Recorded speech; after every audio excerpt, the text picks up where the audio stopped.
தலைவர், தலைவர் என அனைவரும் கோஷம் எழுப்ப, அந்த வெள்ளை நிற பென்ஸ் காரில் வந்து இறங்கினான் சக்திதேவ்.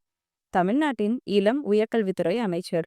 அலையலையான அடர்ந்த கேசம், பால் நிறத்தில் அஜாகபாகுவான உடற்கட்டுடன், ஆண்களை பொறாமைப்படும் பேரழகனாக, வெள்ளை வேட்டி சட்டையில் கையில் டைமண்ட் வாட்ச், மற்றொரு கையில் போனை வைத்துக்கொண்டு கம்பீர நடை நடந்தவனை பார்த்து ஆண்களை ஒரு நொடி ரசித்தனர்.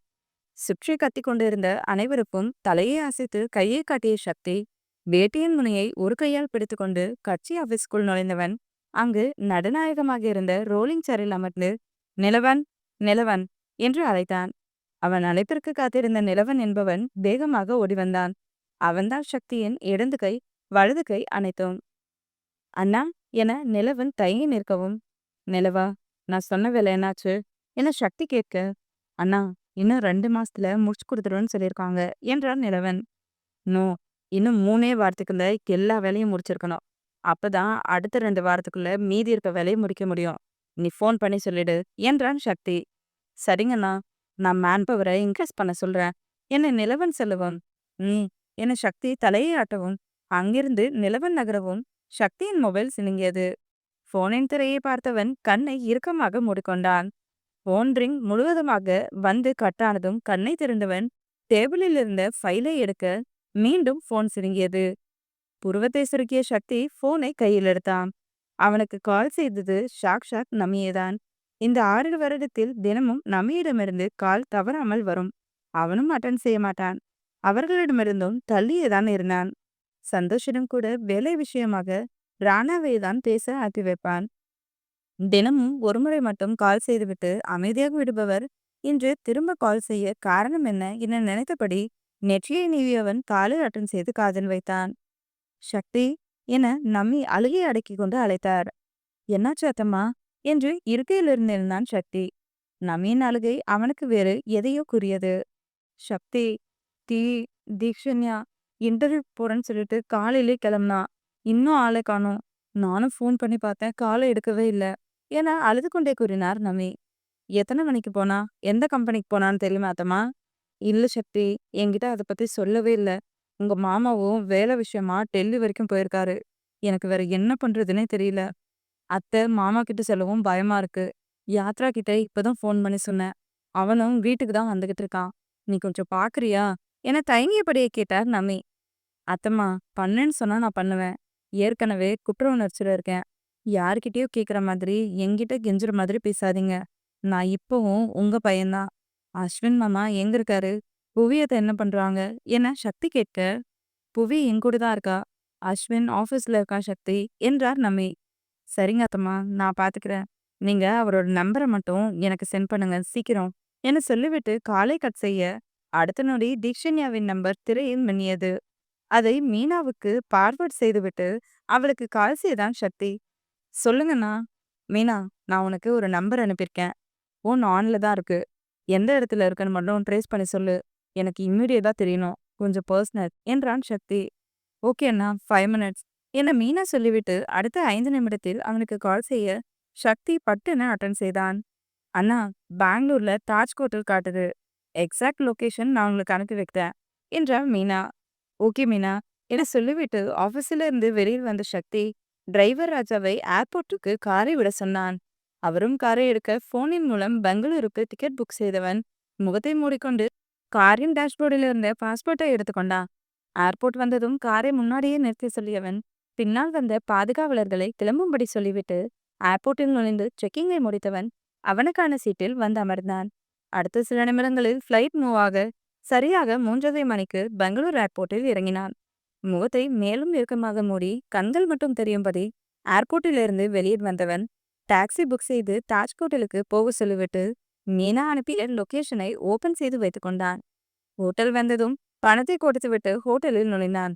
ஏற்கனவே அவன் வருவது ஹோட்டல் மேனேஜருக்கு நிலவன் சொல்லியிருக்கவும் அவரே வந்து அவனை வரவேற்றார். அவருக்கு தலையசைத்துவிட்டு, நான் பாத்துக்கிறேன், நீங்க கிளம்புங்க என அனுப்பி வைத்தவளும் முகத்தை மறைத்திருந்த ஸ்கார்ஃபையும் மாஸ்கையும் கழட்டிவிட்டு மீனா அனுப்பிய லொகேஷனை உதவியுடன் 12ஆம் தளத்தில் உள்ள 304 அறைக்கு வந்தான். வெளியில் 3 பேர் காத்திருக்க அவர்களை நோக்கி வந்தவன் அவர்களிடம் எதுவும் பேசாமல் அறையின் கதவை தட்டினான். ப்ளீஸ் என்னை விட்டுருங்க. என உள்ளிருந்து தீக்ஷண்யா கத்தும் சத்தம் அவனுக்கு தெளிவாக கேட்க கதவை படபடவென தட்டினான். வெளியில் நின்றிருந்த மூவரும் அவன் கண்ணில் தெரிந்த கோவத்தை காத்து பயந்து போய் சுவற்றில் பல்லி போல ஒட்டி நிற்க கதவு திறக்கப்பட்டது. காலால் கதவை எட்டி உதைத்துவிட்டு உள்ளே வந்தவன் மூலையில் வேர்வை பூத்த முகத்துடன் நெஞ்சில் ஃபைலை வைத்து இறுக்கிக் கொண்டிருந்த தீக்ஷண்யாவை ஒரு பார்வை பார்த்துவிட்டு சேரில் அமர்ந்திருந்த இருவரையும் பார்த்து, நீங்க எந்த கம்பெனியோட ஹெச்ஆர்னு நான் தெரிஞ்சுக்கலாமா என நக்கலாக கேட்டான். சக்தி யாரென்று அவர்களுக்கு பார்த்தவுடனே தெரிந்திருக்க, சார் என அவர்கள் எழுந்து நிற்க, நிலவனுக்கு மெசேஜ் அனுப்பி சக்தி சீக்கிரம் ஜெயில வந்து மீட் பண்றா என சொல்லிவிட்டு தீக்ஷண்யாவை ஒரு பார்வை பார்த்துவிட்டு வெளியில் வரவும் அவன் பின்னாலேயே விடவெடுத்து போய் வந்தாள் தீக்ஷண்யா. முகத்தை மாஸ்கால் மறைத்து கொண்டு டாக்ஸியை உட்செய்தான் சக்தி. சக்தியின் சைடில் 2 அடி தள்ளி தலை குனிந்தபடி நின்றாள் தீக்ஷண்யா. 5 அடியில் குங்கும நிறத்தில் இருந்தவளின் தேகத்தை ஜீன் ஷார்ட் ஆஃப் ஆக்கிரமித்திருக்க, முத்திக்கால் வரை இருந்த பின்னிய ஜரை முன்னால் தொங்க, நெற்றியில் சின்ன பொட்டும் அதற்கு மேல் குங்குமம் மட்டுமே இருந்தது. 2 காதிலும் 1 ரூபாய் நாணயம் சைஸில் வளையத்தோடு ஆடவும், தண்ணியில் போட்ட திராட்சை போல் கண்கள் அங்கும் இங்கும் அலைபாய, அந்த கருவிழியில் பயம் மட்டுமே ஆக்கிரமித்திருந்தது. டாக்ஸி வந்து நிற்கவும் சக்தி முன்னால் ஏறி அமர்ந்து போனை நோண்ட தீக்ஷண்யா அமைதியாகவே நின்றாள். வெத்தலை பாக்க வச்சு அழைக்கணுமோ என சக்தி பல்லை கடித்து கொண்டு கேட்க, அவனை எரிச்சலாக பார்த்த தீக்ஷண்யா, நான் வீட்டுக்கு கிளம்பிடுவேன், நீ உன் வேலையை மட்டும் பார்த்துட்டுக்கோ என சொல்லிவிட்டு முகத்தை திருப்பிக் கொண்டாள். சிறுவயதில் அன்று நடந்த பிரச்சனையில் சக்தி கண்டுகொள்ளாமல் இருந்ததிலிருந்து அடுத்த நாள் நமி, சந்தோஷ், புவி, அஸ்வின், பல்லி, கண்ணன் என அனைவரும் அவளை திட்டி தீர்த்திருக்க, கதறி எழுதும் யாத்ராவை தவிர யாரும் அவளை சமாதானம் செய்யவில்லை. அதில் அப்போதே சக்தியின் மீது வெறுப்பாயிருந்தது அவளுக்கு. அவள் வளர வளர அவன் மேல் வெறுப்பு அதிகமாகிக் கொண்டே வர, 2 வருடத்திற்கு முன்பு அவன் கல்வித்துறை அமைச்சர் பதவியில் பொறுப்பேற்கும் போது அவனை வெறுத்து ஒதுக்கியே விட்டாள். அவளுக்கு அரசியல் பிடிக்காத ஒன்றாகி போனதால். இப்ப வந்து உட்கார முடியுமா முடியாதா என சக்தி குரலை உயர்த்த, விழுக்கென்று விழுந்த தீக்ஷண்யா எதுவும் பேசாமல் காரில் ஏறிக்கொண்டாள். அவளை முறைத்து பார்த்த சக்தி அவள் பக்கமிருந்த டோரை எக்கி சாத்தினான். அதில் அவனை வெறுப்பு மேல பார்த்த தீக்ஷண்யா முகத்தை திருப்பிக் கொள்ள, அவளை ஒரு ஆளாக கூட சக்தி மதிக்கவில்லை. அடுத்த சில நிமிடங்களில் அவன் வீட்டை முன்னால் கார் நிற்கவும், இறங்கி போ, இனிமேலாவது உன்னை புரிச்சுக்கோ, இன்டர்வியூ கம்பெனில தான் நடக்கும், ஹோட்டல்ல வச்சு இன்டர்வியூ எடுக்கிறேன்னு சொன்னா எந்த கூமுட்டையாவது நம்பி போவாங்களா? கொஞ்ச நேரம் பின்னாடி நான் வந்திருந்தா கூட உன்னோட நிலைமை இன்னைக்கு என்ன ஆகியிருக்குன்னு உனக்கே தெரிஞ்சிருக்கும் என கோபமாக கூறியவன் தலையை அழுத்த கோதி கொண்டு, உனக்கு என்ன தகுதி இருக்குன்னு இன்டர்வியூ அட்டன் பண்ண போயிருக்க? நீ படிச்சது பேசிக்ல என்னன்னு கேட்டா கூட உனக்கு தெரியுமா என நக்கலாக கேட்டான். அதை கேட்டு அவனை வெறிகொண்டு முறைத்து பார்த்த தீக்ஷண்யா, நான் ஃபேஷன் டிசைனிங்ல யூனிவர்சிட்டி டாப்பர், என்னை பத்தி எனக்கு தெரியும், நீ ஒன்றும் என்னை ஜட்ஜ் பண்ணாத என கோபமாக கூறினார். யூனிவர்சிட்டி டாப்பருக்கு காலேஜ் கேம்பஸ்ல வேலை கிடைக்கலையா என நக்கலாக கேட்டான் சக்தி. கிடைச்சது மிஸ்டர் சக்தி தேவ், என்ன என் அப்பா ஹைதராபாத் தனியா அனுப்ப முடியாதுன்னு சொல்லிட்டாரு. அதான் எப்படி வேலை தருவதுன்னு தெரியாம சோஷியல் மீடியால பாக்குறதெல்லாம் அப்ளை பண்ணி வச்சு இன்னைக்கு ஏமாந்து போயிட்டேன். ஆனா ஒவ்வொரு முறையுமே அப்படியே இருக்காது. நீ பண்ணுன உதவிக்கு இந்தா என அவன் கையில் 1000 ரூபாய் பணத்தை கொடுத்தவள், உன்ன மாதிரி அரசியல்வாதிகளுக்கு இந்த பணம் கால் தூசிக்கு சமந்தான், ஆனா எனக்கு இந்த பணம் பெரிய விஷயம் என திமிராக சொல்லிவிட்டு காரில் இருந்து இறங்கினாள். சக்திக்கு அவ்வளவு கோவம் வெறி. நீ பண்ணுன வேலைக்கு தாண்டி உன் மேல நான் தான் கோவமா இருக்கணும். ஆனா நீ என்னை வெறுக்கிற மாதிரி பேசிட்டு போற, போடி போ, நீ எனக்கு தேவையே இல்ல. உன்னை காதலிச்ச சக்தி செத்து போய் 6 வருஷம் ஆகுது. எப்ப என் மேல சந்தேகப்பட்டு என்னோட குணத்தையே தப்பா குடும்பத்தை முன்னாடி ப்ரொஜெக்ட் பண்ணியோ, அத்தம்மாவோட வளர்க்க பத்தி ஒருத்தவங்க பேச நீ காரணமானையோ, அன்னைக்கே உன்னை தூக்கி போட்டேன்டி. இனிமேல் உன்னை கால் தூசிக்கு கூட மதிக்க மாட்டேன் என மனதில் நினைத்து கொண்டவன் அவன் மனசாட்சி கேள்வி கேட்கும் முன்னே அதை அடக்கியவன், அண்ணா ஏர்போர்ட் போங்க என சொல்லிவிட்டு அவள் கொடுத்த பணத்தை சட்டை பாக்கெட்டில் வைத்து சீட்டில் சாய்ந்து அமர்ந்தவன் கோனை எடுத்து தீக்ஷண்யாவிடம் எதுவும் கேட்க வேண்டாம் என நடந்ததை சுருக்கமாக நமிக்கு மெசேஜ் செய்தான். ஏர்போர்ட் வரவும் செக்கிங்கை முடித்துவிட்டு சென்னை செல்லும் விமானத்தில் அமர்ந்தவன் அடுத்த 1 மணி நேரத்தில் சென்னை வரவும் அவனை பாதுகாப்பாக பவுன்சர் நிலவன் என அழைத்து வெளியில் வரவும் காரில் ஏறி அமர்ந்தான் சக்தி. நிலவா, அவங்க 2 பேர் மேலேயும் பொண்ணுங்களை வேலைக்கு எடுக்கிறேன்னு சொல்லி தப்பா நடந்து பாக்குறாங்கன்னு ஸ்ட்ராங்கா கேஸ் ஃபைல் பண்ணியிருக்க தானே என சக்தி கேட்க, நீங்க சொன்ன மாதிரியே பண்ணிட்டானா, இனிமேல் அவங்க வெளியே வர்றது ரொம்ப கஷ்டம் என்றான் நிலவன்.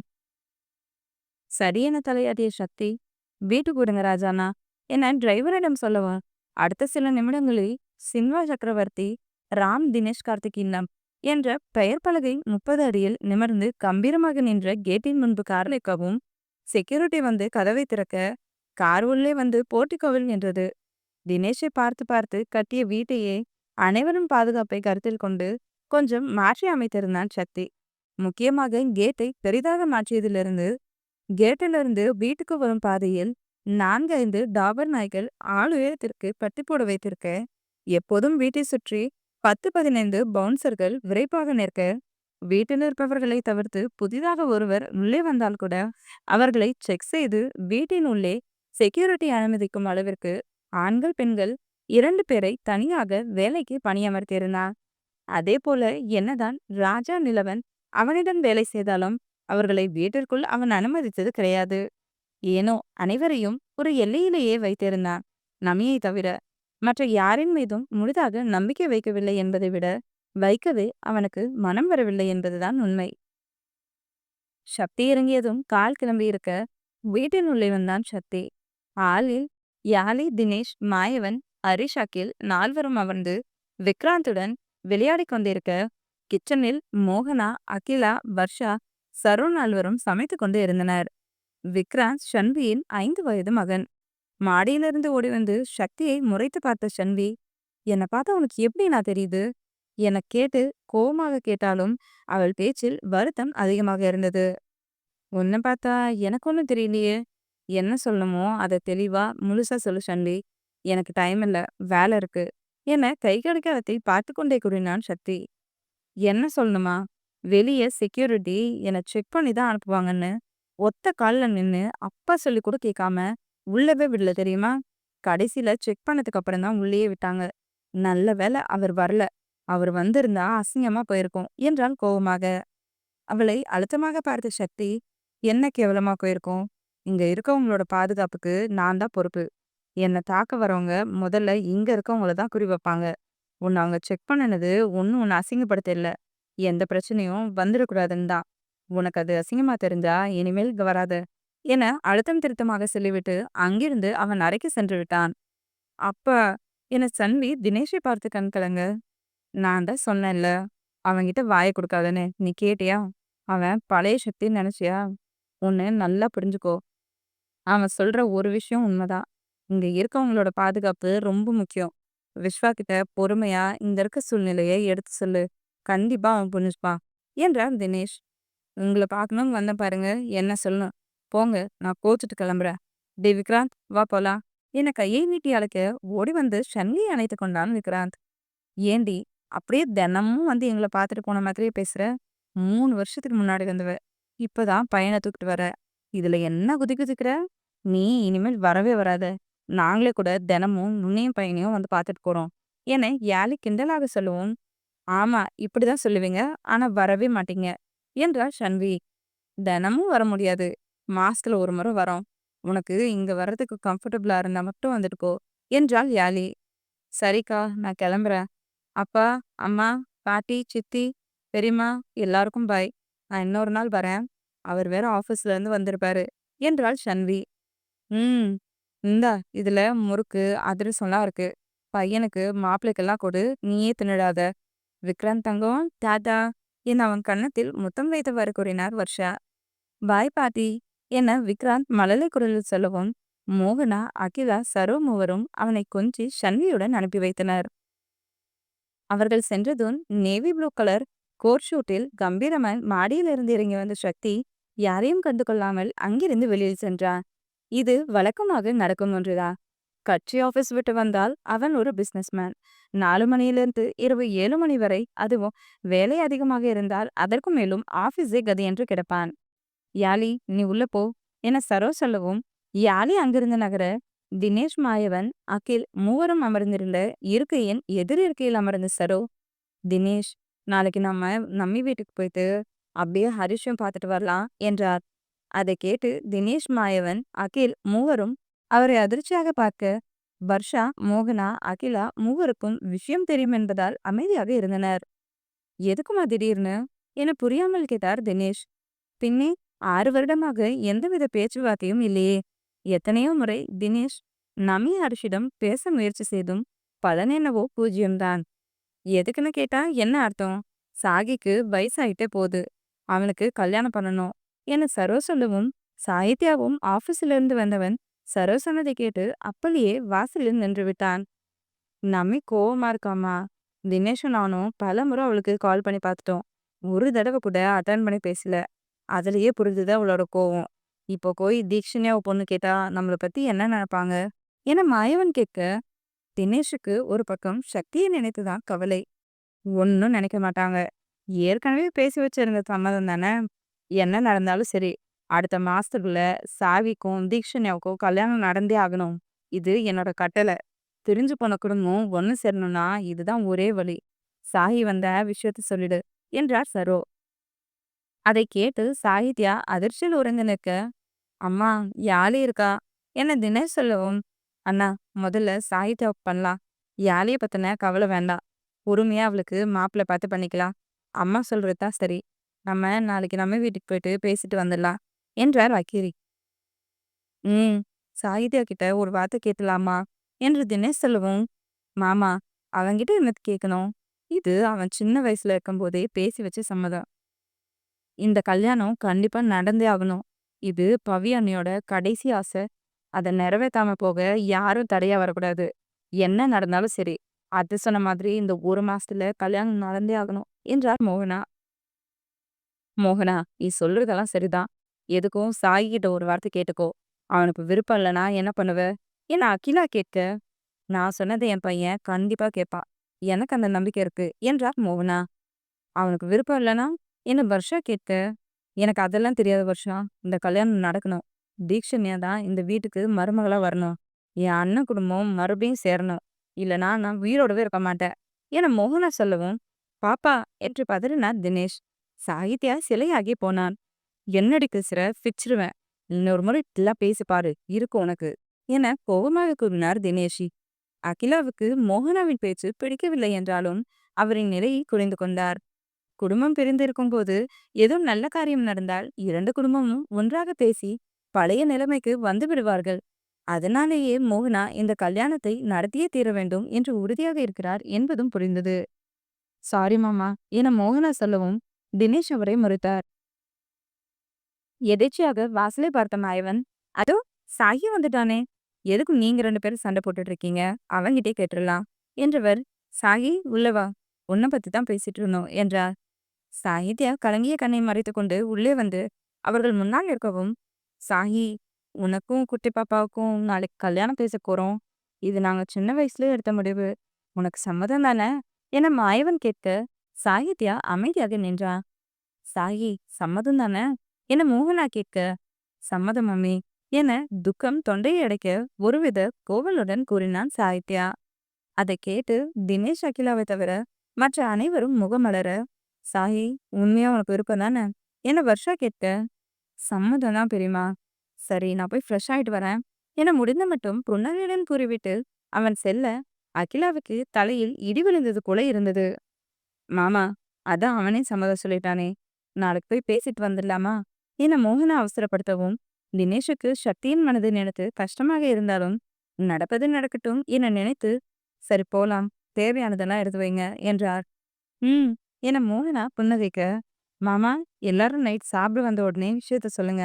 நாளைக்கு எல்லாரும் போகணும் என்றார். ஆமா தினேஷ், எல்லாரும் போலாம். அதுவும் சக்தி வந்தா எல்லாம் நல்ல விதமா முடியும்னு தோணுது. நமக்கு சக்தி மேல தனி பாசம். நமக்காக இல்லைனாலும் அவனுக்காகவாவது நம்மள மன்னிக்க வாய்ப்பு இருக்கு என்றார் வர்ஷா. அவனை கம்பல் பண்ண வேண்டாம் நீ. அவனுக்கு விருப்பம் இருந்தா வரட்டும். அவனும் என் பையன்தான். தேவைக்காக அவனை யூஸ் பண்ணக்கூடாது என்று அழுத்தமாகவே கூறினார் தினேஷ். நான் அந்த அர்த்தத்துல சொல்லல தினேஷ் என்ன வர்ஷா தயங்க.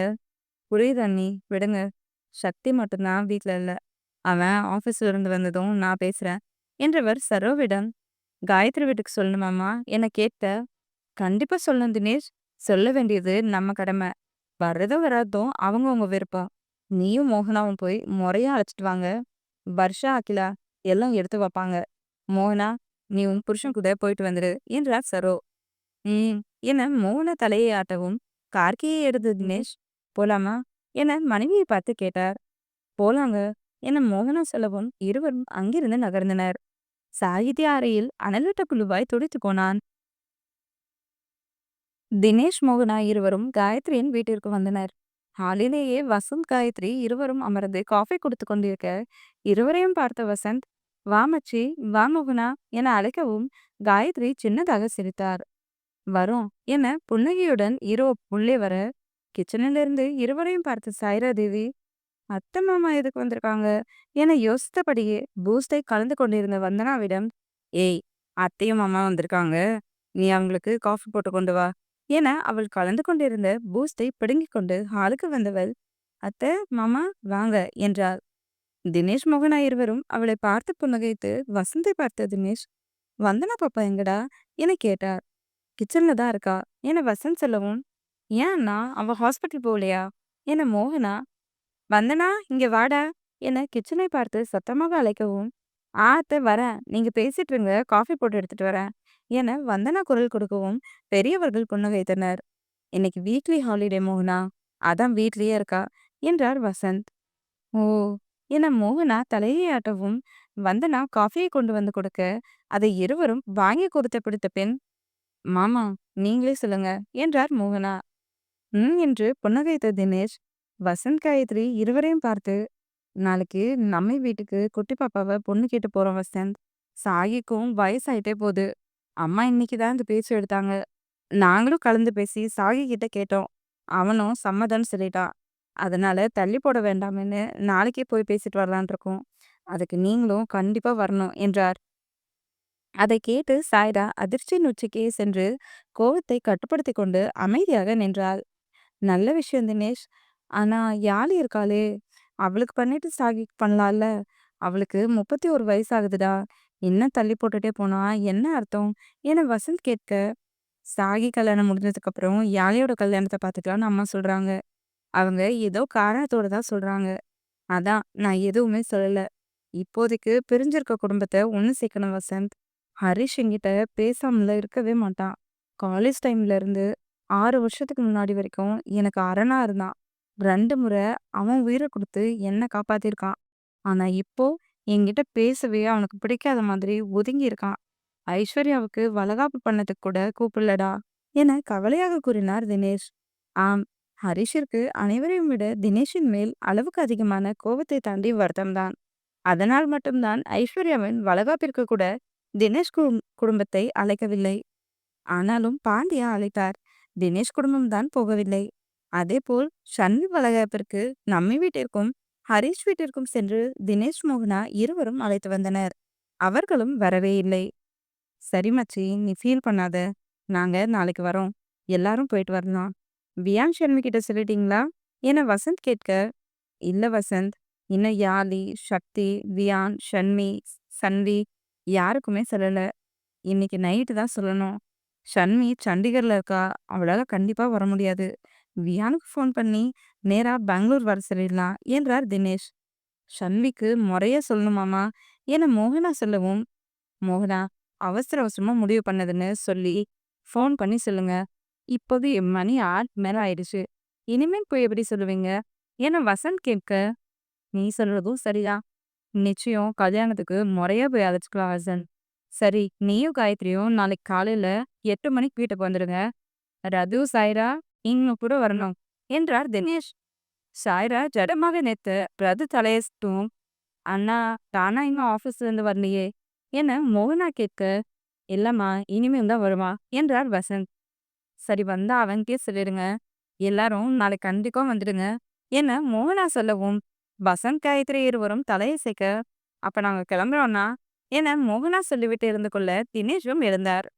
சரிம்மா போயிட்டு வாங்க என வசந்த் சொல்லவும் இருவரும் தலையசைத்து விட்டு சென்றனர். என்னங்க, அண்ணனும் அண்ணியும் 2 பேரும் என்கிட்ட சரியா முகம் கொடுத்தே பேசல என காயத்ரி கவலையாக கூறினார். நீ பண்ணின வேலைக்கு உன்கிட்ட சிரிச்சு பேசுவாங்களா? நல்லா இருந்த குடும்பத்துல என்னென்னவோ சொல்லி குட்டைய குழப்பி எல்லாரையும் பிரிச்சு விட்டுட்டு அப்படியே முகத்தையே ஒன்னும் தெரியாத மாதிரி வச்சுக்கிற. உனக்கெல்லாம் கொஞ்சம் கூட நன்றி உணர்வே இருக்காதா? கண்ணன் மாமா உனக்கும் கீதாவுக்கும் பாகுபாடே தெரியாம வளர்த்து ஆளாக்கி, நீ யார் வீட்டு பொண்ணுன்னு தெரிஞ்சதுக்கு அப்புறம் கூட உன் மேல பாசம் வச்சு, நம்மளோட கல்யாணத்துக்கு அவரோட பொண்ணுக்கு என்ன செஞ்சாரோ, அதை விட பல மடங்கு சீர் செஞ்சு அனுப்பி வச்சாரு. ஆனா நீ அதெல்லாம் கொஞ்சமும் நினைக்காம அந்த மனுஷனையும் அன்னைக்கு கஷ்டப்படுத்தின. அவரோட மனசு என்ன பாடுபடும்? சத்தியமா சொல்றேன், நீ இதுக்கெல்லாம் அனுபவிப்ப காயத்ரி என்று அழுத்தமாக கூறிவிட்டு மகள்கள் இருவரையும் பார்த்தவர், நாளைக்கு 7 மணிக்கு 2 பேரும் ரெடியாகி வந்துருங்க. ரது, நீ நாளைக்கு ஹாஸ்பிட்டல் போக வேண்டாம், லீவ் சொல்லிடு என சொல்லிவிட்டு அவர்களின் பதிலை கூட எதிர்பார்க்காமல் அங்கிருந்து அறைக்கு சென்று விட்டார். காயத்ரி நிலைந்து குனிந்து போய் நிற்க, சாய்ரா சிலையாக நின்றவர் வசந்த் பேச்சு சுயநினைவு வந்து அறைக்கு செல்ல, அம்மா, அண்ணனுக்கு நீங்களே கால் பண்ணி சொல்லிடுங்க, நீங்களும் நேரத்துல ரெடியாகி வந்துடுங்க என சொல்லிவிட்டு கிளாஸை எடுத்துக்கொண்டு கிச்சனுக்கு சென்றாள் ரது. காயத்ரி தலையாட்டி விட்டு சோஃபாவில் அமர, அறைக்கு வந்த சாய்ரா கதவை தாளிட்டு போனை எடுத்து சாகித்யாவுக்கு கால் செய்தார். சாஹி உடனே காலை அட்டன் செய்து, தேவி என குரல் கமர அழைக்க, என்னை ஏமாத்திட்டுல மாமா. எப்படி மாமா உனக்கு அந்த தீக்ஷுனேவ கல்யாணம் பண்ணிக்க மனசு வந்தது? அப்போ 8 வருஷமா என் லவ் பண்ணதெல்லாம் பொய்யா? உனக்கு நான் ஜஸ்ட் லைக் தட்டா மாமா? என்னதான் முழுசா பாத்துட்டியே, அதனால என்ன வேண்டான்னு முடிவு பண்ணி அவளை கல்யாணம் பண்ண ஓகே சொல்லிட்ட. எப்படி மாமா இப்படி மாறின என அழுதாள். தேவி, நீயும் என்ன புரிஞ்சுக்காம பேசாதடி, என்னால முடியல என வீட்டில் நடந்த அனைத்தையும் கூறிய சாகித்யா, என்னால என்ன பண்றதுன்னு கூட தெரியல. இந்த கொஞ்ச நேரம் செத்து பிழைக்கிற மாதிரி துடிச்சு போயிருக்கேன். என்னால நீ இல்லாத ஒரு வாழ்க்கைய யோசிச்சு கூட பார்க்க முடியாதுடி. மம்மி செத்துருவேன்னு சொல்லும்போது என்னால என்ன பண்ண முடியும்? நீயே சொல்லுடி. என்னோட இடத்துல இருந்தா நீ என்ன பண்ணிருப்ப? நான் ஒன்னும் குட்டி பாப்பாவ விரும்பி கல்யாணம் பண்ணிக்கிறேன்னு சொல்லல. சந்தர்ப்ப சூழ்நிலையால தான் சரின்னு சொல்லியிருக்கேன். என்ன பண்றதுன்னு தெரியாம குழம்பி போயிருக்கேன். இதுல நாளைக்கே போய் பொண்ணு பார்த்துட்டு, இன்னும் 1 மாசத்துல கல்யாணம் வச்சுக்கலான்னு பேசிட்டு வராங்களாம். இப்பதான் பெரியம்மா வந்து சொல்லிட்டு போறாங்க. இப்ப நான் என்னடி பண்ணட்டும்? அதையும் நீயே சொல்லு என்று அற்றமையில் கத்தினான். அதை கேட்டு நிம்மதியாக உணர்ந்த சாய்ரா, மோகனாக்டர், செத்து போவ நான் இருக்கீங்க, சாவுங்க. உங்களை சாகடிக்கவே நான் ஒவ்வொன்னும் பண்ற பாருங்க என மனதில் நினைத்தவள், மாமா, நீ ஒன்னும் இதை நினைச்சு ஃபீல் பண்ணாத. நீ அவங்க சொல்றதுக்கெல்லாம் உங்க இஷ்டம் மட்டும் சொல்லு, அதுக்கப்புறம் பாத்துக்கலாம் என்றாள். தேவி, என்ன பேசுற? என்னால அப்படியெல்லாம் சொல்ல முடியாது. நான் நாளைக்கு தீக்ஷண்யாவை பார்த்து எனக்கு விருப்பம் இல்லைன்னு சொல்லி நம்ம காதல் விஷயத்த சொல்றான். கண்டிப்பா அவ எனக்கு ஹெல்ப் பண்ணுவா என்றான் சாகித்யா. அவ ஹெல்ப் பண்ணுவாதான் மாமா. ஆனா அங்க அவளையும் ஃபோர்ஸ் பண்ணாங்கன்னா என்ன பண்ணுவ? இப்போ 2 குடும்பமும் சேர்ந்தன்னு தான் இவ்ளோ சீக்கிரம் எல்லாம் பண்றாங்க. அத்தை இந்த விஷயத்த சாதாரணமா விட மாட்டாங்க. அவகிட்ட கொஞ்சமா குரல வசதியோ, அத்தையோ இல்ல மாமாவோ, ஏன் கல்யாணம் வேண்டாம்னு சொல்றேன்னு கேட்டா எல்லாத்தையும் ஒப்பிச்சிடுவா. அதனால நமக்கு தான் பிரச்சனை. என்ன நடக்குதோ அதுபடியே போகட்டும், பாத்துக்கலாம். நான் சொல்ற மாதிரி மட்டும் நீங்க பண்ணுங்க என்றாள் சாய்ரா. தேவி, நீ சொல்றது ஒரு விதத்துல சரிதான். ஆனா நீ சொன்ன மாதிரி நான் பண்ணுனா கல்யாணத்துல தாண்டி போய் முடியும். என்னால உன் இடத்துல பேச்சுக்கு கூட ஒருத்தரை வச்சு பார்க்க முடியாது என்று அழுத்தமாக கூறினான் சாகித்யா. கண்டிப்பா கல்யாணத்துல போய் முடியாது என அவள் யோசித்து வைத்ததை சாய்ரா கூறவும், அதிர்ந்த சாகித்யா, என்ன தேவி சொல்ற? என்னால நீ சொல்ற மாதிரி பண்ணவே முடியாது. நம்ம சுயநலத்துக்காக குட்டி பாப்பா வாழ்க்கைய என்னால கெடுக்க முடியாது என்றான் உறுதியாக. மாமா, இத விட்டா நமக்கு வேற வழியே இல்ல. நல்லா யோசிச்சு பாரு. உனக்கு டைம் இருக்கு. நம்ம வாழ்க்கைக்காக கொஞ்சம் சுயநலமா யோசிக்கிறதுல தப்பே கிடையாது. நம்ம காதல் கல்யாணத்துல போய் முடியணும்னா இந்த ஒரு வழி மட்டும்தான் இருக்கு. டைம் எடுத்து யோசிச்சு உன்னோட பதில சொல்லு. நான் வைக்கிறேன். இன்னொன்னு நல்லா ஞாபகம் வச்சுக்கோ. என்ன பொறுத்த வரைக்கும் நான் உன்கிட்ட பெண்மையை இழந்திருக்கேன்னு தான் இன்னைக்கு வரைக்கும் நினைச்சுக்கிட்டு இருக்கேன். என்னை ஏமாத்திடாத. அத்தைய இப்போ இல்லைனாலும் நமக்கு ஒரு குழந்தை பிறந்தா சமாளிச்சிடலாம். நம்மளையும் மன்னிச்சிடுவாங்க. ஆனா எதுவுமே நம்ம பண்ணாம அவங்களுக்காக அவங்க சொல்ற மாதிரி பண்ணனா, உன்னோட வாழ்க்கை, என்னோட வாழ்க்கை மட்டும் இல்லாம தீக்ஷண்யாவோட வாழ்க்கையும் சேர்ந்து தான் அழிஞ்சு போகும் என வாழைப்பழத்தில் நைஸாக ஊசியை ஏற்றிவிட்டு காலை கட் செய்தார் சாய்ரா. சாகித்யா சாய்ரா சொன்னதை தெளிவாக யோசித்து பார்த்தான். அவனுக்கும் அவள் சொல்வதில் இருக்கும் நியாயம் புரிந்தது. தீக்ஷண்யாவை நினைக்கும் போது கஷ்டமாக இருந்தாலும் இப்போது இருக்கும் சூழ்நிலையில் சாய்ரா சொன்னதுதான் சரியான தீர்வாக இருக்கும் என நினைத்தவனுக்கு மனம் அப்போதுதான் நிம்மதியை கொடுத்தது. தீக்ஷி, உனக்கு கொழுப்பு ஓவரா தான் இருக்கு. காலையில பட்டது பத்தலையா? மறுபடியும் வேலைக்கு போறேன்னு லேப்டாப் தூக்கி வச்சுட்டு உட்காந்துருக்க. உனக்கு அப்படி வேலைக்கு போய் தான் ஆகணும்னா, நம்ம கம்பெனிக்கு போ" என்றார் நம்மி. "அம்மா, என்னால முடியாது. நம்ம கம்பெனிய பார்த்துக்க தான் அப்பா, சித்தப்பா இருக்காங்க. என்ன தனியா என்னோட போக்குல விடுங்க" என கடுப்பாக கூறினாள் தீக்ஷண்யா. "உன்னோட இஷ்டத்துக்கெல்லாம் என்னால விட முடியாது. தீக்ஷி, புரிஞ்சுக்கோ. நம்ம கம்பெனில முதல்ல வேலைய பாரு. ரொம்ப நாளெல்லாம் வேண்டாம். ஒரு 6 மாசம். அதுக்கப்புறம் வேற கம்பெனில போய் ஜாயின் பண்ணிக்கோ" என்றார் நமி. "என்னால முடியாதும்மா" என தீக்ஷண்யா கத்தவும், கீபோர்ட், எதுக்கு இப்படி கத்துற? கேட் வரைக்கும் உன்னோட சத்தம் கேக்குது" என யாத்ரா உள்ளே வரவும் அவனை முறைத்து பார்த்த தீக்ஷண்யா, "நான் உன்கிட்ட என்ன சொல்லியிருக்கேன்? என் முன்னாடி யூனிஃபார்மோட நிக்கக்கூடாதுன்னு சொன்னேனா இல்லையா? முதல்ல இத கழட்டி எறிஞ்சிட்டு வா" என கடுப்பாக கூறினாள். யாத்ரா அமைதியாக அவன் அறைக்கு செல்ல, "தீக்ஷண்யா, உன் இஷ்டத்துக்கு எல்லாமே நடக்கணும்னு நினைக்காத. அவன் உன்னோட அண்ணன். நீ என்ன அவன அடக்குற? உனக்கு அவன போலீஸ் யூனிஃபார்ம்ல பார்க்க பிடிக்கலனா, நீ உள்ள போ. அத விட்டுட்டு இந்த கத்துற வேலைலாம் வச்சுக்காத" என அதட்டி கூறினார் வள்ளி. "என்னதான் எல்லாரும் திட்டுவீங்க, போங்க" என வள்ளி, நமி, புவி மூவரையும் முறைத்துவிட்டு அங்கிருந்து சென்றாள் தீக்ஷண்யா. "அக்கா, நான் அவள ஒண்ணுமே சொல்லல. என்ன முறைச்சிட்டு போறா பாருங்க" என புவி சொல்லவும், "அவள பத்தி தான் தெரியும்ல, விடு புவி" என்றார் நமி. புவி தலையை ஆட்டவும், "நமி, அவன் எப்போ வரேன்னு சொன்னான்?" என வள்ளி கேட்டார். "இன்னைக்கு நைட்டு வந்துருவாரு அத்த" என நமி சொல்லவும், "சரிம்மா, அவனுக்கும் சேர்த்து சமைச்சிடு. பசியோட வருவான். நான் போய் படுக்கிறேன். உங்க மாமா மெடிக்கல் போறேன்னு சொல்லிட்டு போனாரு. அவர் வந்தா கொஞ்சம் சுடு தண்ணி மச்சு வச்சு குடு" என்றார் வள்ளி. "ம், சரிங்க அத்த" என நம்மி சொல்லவும், "எதுக்கு அத்த மாமா மெடிக்கல் போயிருக்காரு?" என புவி கேட்டார். "நைட்டெல்லாம் மூக்கடைக்குது போல புவி. புரண்டு புரண்டு படுத்துக்கிட்டே இருக்காரு. தூக்கமே வரல போல. அதான் ஆவி பிடிக்கிற மாத்திரை வாங்கிட்டு வரதுக்கு போயிருக்காரு" என்றார் வள்ளி. "ஓ" என புவி சொல்லவும் அவரை பார்த்து சிரித்துவிட்டு வள்ளி அங்கிருந்து நகர, வள்ளி சென்றதை கவனித்து நமியின் கையை பிடித்த புவி, "அக்கா, சக்தி உள்ள கூட வராம கேட்லயே அவளை இறக்கி விட்டுட்டு போயிருக்கான். அவனுக்கு நம்ம மேல கோவமா?" என வருத்தமாக கேட்டார். "இல்ல புவி, அவனுக்கு நம்ம யார் மேலயும் கோவம் கிடையாது. அவன் மேலேயே தான் அவனுக்கு கோவம்.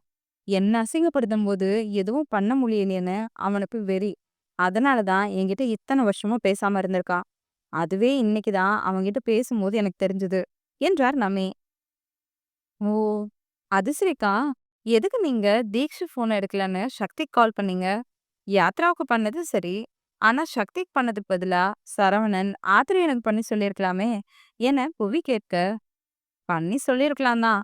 ஆனா சக்தி அளவுக்கு அவங்க அவ்ளோ சீக்கிரம் தீக்ஷண்யாவ கண்டுபிடிச்சிருப்பாங்களான்றது சந்தேகம் தான். நான் ஒரு ஃபோன் பண்ணி சொன்னேன். அடுத்த 10வது நிமிஷம் தீக்ஷு இருக்கிற இடத்தோட ஜாதகம் முழுக்க சக்தி கையில இருந்திருக்கும். எத பத்தியும் யோசிக்காம பட்டுன்னு பெங்களூர் வந்துட்டான் பாத்தியா" என பெருமையாக கூறினார் நமி. "ம்" என புவி சிரித்துவிட்டு, "அக்கா, அவன் மேல இவ்ளோ பாசம் வச்சிருக்கீங்க. அப்புறம் ஏன் தினேஷ் அண்ணாவையும் மோகன் அக்காவையும் மன்னிக்க மாட்டேங்கிறீங்க" என கேட்கும்போதே, "ப்ளீஸ் புவி, அவங்கள பத்தி பேச வேண்டாம். என்னால அன்னைக்கு நடந்தத ஜென்மத்துக்கும் மறக்க முடியாது. அதே மாதிரி காயத்ரிய நான் உயிரோட இருக்கிற வரைக்கும் மன்னிக்கவும் முடியாது. எனக்கு தினேஷ் அண்ணா, மோகன் அண்ணி மேல கோவத்த தாண்டி வருத்தம் தான். அவங்க அந்த இடத்துல ஒரு வார்த்தை என் அண்ணி அப்படி இல்லைன்னு சொல்லியிருக்கலாம். அப்படி சொல்லியிருந்தா 2 குடும்பமும் இன்னைக்கு பிரிஞ்சிருக்க வேண்டிய அவசியமே கிடையாது. அண்ணனுக்கு கூட அந்த வருத்தம் தான். அன்னைக்கு வசந்த் அண்ணனை தவிர வேற யாருமே காயத்ரி பேச பேச தடுக்கவே இல்ல. நான் அடிச்சு சொல்றேன். இன்னைக்கு வரைக்கும் எதுக்காக காயத்ரி அப்படி பேசினேன்னு யாருமே கேட்டிருக்க மாட்டாங்க" என உறுதியாக சொல்லிவிட்டு அங்கிருந்து நகர்ந்தார். சக்தி ஆபீஸ்ல இருந்து களைத்து போய் சோர்வாக வரவும், ஹாலில் அனைவரும் அவன் வரவுக்காக தான் காத்திருந்தனர். அவன் யாரையும் கண்டு கொள்ளாமல் மாடியில் ஏறவும், "சக்தி" என அழைத்தார் மாயவன். முதல் படியில் காலை வைத்து சக்தி கழுத்தை மட்டும் திருப்பி அவரை என்ன என்பது போல பார்த்தான். "உன்கிட்ட கொஞ்சம் பேசணும்" என மாயவன் சொல்லவும், அனைவரையும் கவனித்த சக்தி, "என்ன பேசணும்?" என கடிகாரத்தை பார்த்தவன், "ஜஸ்ட் 5 மினிட்ஸ். என்னன்னு சீக்கிரம் சொல்லுங்க" என்றான். மோகனா அவனையே பார்க்க, அவரை மட்டுமல்ல, அவன் யாரையுமே பெரிதாக கண்டு கொள்ளவில்லை. "வந்து உட்காரு சக்தி" என அகில் சொல்லவும், அவன் மனதில் அகில் மேல் மரியாதை இருப்பதால் அவரின் வார்த்தைக்கு கட்டுப்பட்டு சோஃபாவில் அமர்ந்த சக்தி வாட்சை பார்த்தான். அதற்கு அர்த்தம் கவுண்ட் டவுன் ஸ்டார்ட் என்பதுதான். அதை அனைவரும் புரிந்து கொள்ள, சரோ, வர்ஷா, அகிலா, மோகனா நால்வரும் அவனை இறுகி போயிருந்த முகத்தை பார்த்து கவலைப்பட்டனர். அதுவும் அகிலாவுக்கு துக்கம் தொண்டையை அடைத்தது. காரணம், சாயித்ய தீக்ஷண்யா கல்யாண விஷயத்தை பற்றி பேச சொல்லதானே அவனை அழைத்திருக்கிறார்கள். சக்தி, நாளைக்கு உன் அண்ணனுக்கு குட்டி பாப்பாவை பொண்ணு கேட்டு நம்மை வீட்டுக்கு எல்லாரும் போக போறோம். நீயும் வந்தா நல்லா இருக்கும் என மாயவன் சொல்லவும், தினேஷ் அகிலா இருவரும் அவனின் முகத்தையும் கண்ணையும் கூர்ந்து பார்த்தனர். அவன் முகத்திலும் கண்ணிலும் ஒன்றையும் கண்டுபிடிக்க முடியவில்லை. எத்தனை மணிக்கு என சக்தி கேட்க, காலையில 8 மணிக்கு என்றார் அகில். நெற்றியை நீவியபடி சக்தி, சரி நீங்க முன்னாடி போங்க, நான் வேலையை முடிச்சிட்டு பின்னாடி வரேன் என சொல்லிவிட்டு அவ்வளவுதான் என்பது போல அங்கிருந்து சென்று விட்டான். இவன் என்ன சாதாரணமா சொல்லிட்டு போனான்? இவன் முகத்துல சின்னதா கூட வருத்தம் தெரியலையே. உண்மையாவே இவன் தீக்ஷணையை லவ் பண்றானா என அகிலா மண்டையை குழப்பி யோசிக்க, தினேஷும் அதையே தான் யோசித்துக் கொண்டிருந்தார். தினேஷ், அவன் தான் வரேன்னு சொல்லிட்டான்ல, எனக்கு நல்லா தெரியும். அவன் வர்றதே நமக்காக மட்டும்தான். நாம முன்னாடி போலாம். அவன் பொறுமையா வரட்டும் என்றார் சரோ. சரிங்கம்மா என தினேஷ் தலையாட்ட, டாடி, எனக்கும் நாளைக்கு முக்கியமான மீட்டிங் இருக்கு. அதை போஸ்ட்பான்லாம் பண்ண முடியாது. அதனால மீட்டிங் முடிச்சுட்டு நான் வந்துடுறேன் என்றான் சாகித்யா. சரி சாஹி, ஆனா கொஞ்சம் முன்னாடியே வரப்பாரு. நீ இல்லனா நாங்க நல்லா இருக்காது என்றார் தினேஷ். சரிங்க டாடி என சாகித்யா சொல்லவும், அப்பா, பியான் ஷல்மி வருவாங்க தானே என யாழி கேட்க, வியானுக்கு கால் பண்ண சொல்லிட்டேன், அவனும் வரேன்னு சொல்லிட்டான். ஷன்மியால கண்டிப்பா வர முடியாது யாழி. நீயே யோசிச்சு பாரு. தினமும் சண்டிகர் டு சென்னை வந்துட்டு வந்துட்டு போறா. செம்ம டயர்டா இருப்பா. இப்போதைக்கு அவளோட படிப்புலையும் நடிப்புலையும் கவனத்தை செலுத்தட்டும். நம்ம முன்ன போய் நம்ம கிட்ட பேசலாம் என்றார் அகில். ம் என யாழி சொல்லவும், சரி போய் எல்லாரும் தூங்குங்க. மோகனா, வர்ஷா, அகிலா 3 பேரும் காலையில நேரமா எந்திரிங்க என்றார் சரோ. சரிங்க அத்த என மூவரும் சொல்லவும், அங்கிருந்து சரோ அவர் அறைக்கு செல்ல மற்றவர்களும் அவரவர் அறைக்கு சென்றனர்.